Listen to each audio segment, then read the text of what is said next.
कुमार प्रीतम परिजा युव कांग्रेस सभापति जगतसिंहपुर।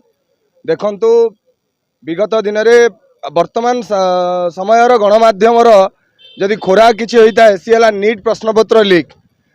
आपण मैंने देखी आसुवे गणमाध्यम जरिया दीर्घ 3 दिन हो केउ ना केउ प्रोफेसर केउ ना केउ सचिव केउ ना केउ कुलपति विजिलेंस जालर शिकार होई छंदी होउछंती प्रश्नपत्र लीक घटना रे।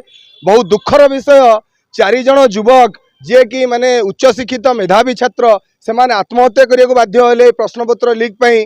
परीक्षा बातिल हेबारु बारंबार परीक्षा बातिल हेबारु से आत्महत्या करने बाध्य हेले। केवल या नीट केलेंकारी कहले सरीब नाही, यह सारा भारत वर्षर विभिन्न परीक्षार केलेंकारी ये बीजेपी सरकार जड़ित अच्छी। आपण निकट अतीत देखिथे ओडिशा रे स्टाफ सिलेक्शन एसएसबी रो पत्र लीक केलेंकारी होता जहाद्वारा ये ओडिशा रे पिला आत्महत्या करने को पछगुंचा दे नथिले।